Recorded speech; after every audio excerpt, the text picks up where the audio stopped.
So, you get publicly blamed for something at work. You might think the best defense is a really clever comeback, right? Well, the real win isn't in the comeback at all. It's actually in the very first sentence you say.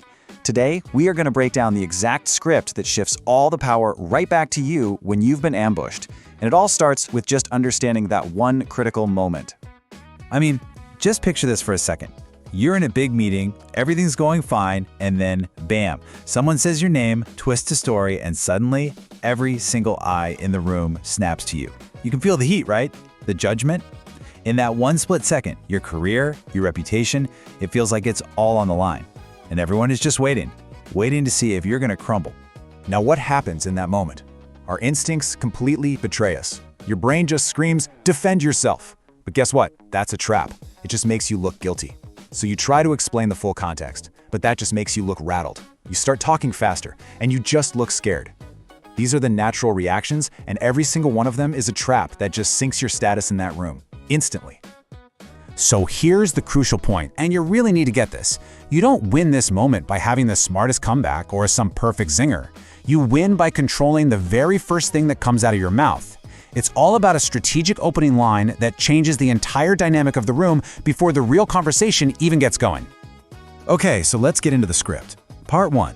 The initial goal here isn't to fight back. No, it's to put up a wall. It's to completely stop your attacker's momentum with one simple but incredibly powerful question. And here it is. You say, hang on. Exactly what are you saying I did? But listen, the delivery is everything.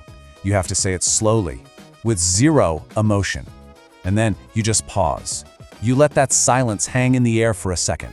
It's calm, it's controlled, and it immediately slams the brakes on their attack.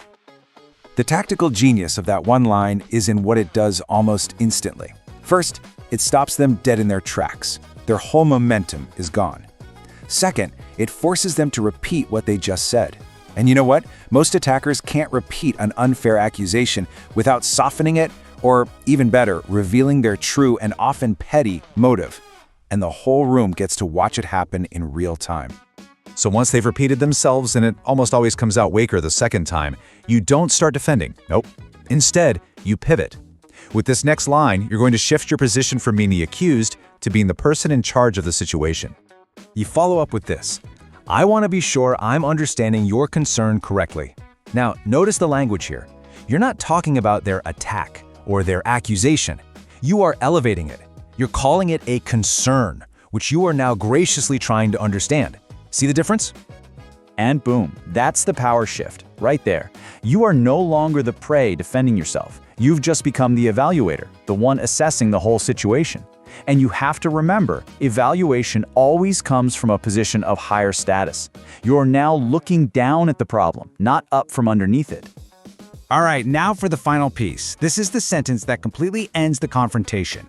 This is the question that high-status communicators use to just cut through all the noise, get to the heart of what's really going on, and expose the blamer's true intentions. This right here, this is your checkmate move. So tell me, specifically, what outcome are you actually looking for? This question isn't just powerful, it's like a surgical tool that just dissects the entire situation right there in front of everyone.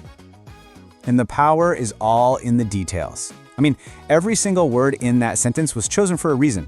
Let's break it down. So tell me, that phrase immediately signals leadership. You're not asking for permission, you're not reacting to their frame. You are directing the conversation, you are telling them what to do next. Next, you hit them with the word specifically. This word is like a fog light. See, passive-aggressive attacks thrive on vague accusations and fuzzy implications. The word specifically demands clarity. It forces them to stop waving their hands at a problem and point to a concrete fact. It turns on the lights, and, cockroaches scatter when the lights come on. Then, you use the word outcome. Oh, this is brilliant. This reframes the entire encounter. It's no longer about who was right or wrong in the past. It's about a professional strategy for the future. You've just shifted the entire focus from personal blame to a forward-looking solution. That is a classic high-status move. And finally, the killer word, actually. This little word is a flashlight you point right in their face. It says, cut the performance. Stop with the story you're telling everyone and tell me the truth. What is your real motive here? I'm telling you, everyone in the room feels the weight of that one word. And here's why this whole sequence is so devastatingly effective. The truth is, many people who publicly blame others, they aren't actually looking for a solution. They're looking for attention, they want chaos, or they just want to exert control. This final question corners them. If they can't offer a constructive outcome, they are exposed as the real problem. And you become the adult in the room. So now you have the script, but just knowing the words, that's not enough. Under pressure, you won't rise to the occasion. You're going to fall to the level of your training. So the key is to make this script an automatic, completely instinctual response. And this is the core principle you have to remember. In a high-stakes moment, your fear, your defensive instincts, they will sabotage you. The only thing you can truly rely on is what you have practiced until it is second nature. Your training, that's what saves you. And the way to do that is with a pretty simple 4-step method: SPAR. First, you study the lines, know them cold. Then you practice them out loud over and over again until the response is completely automatic.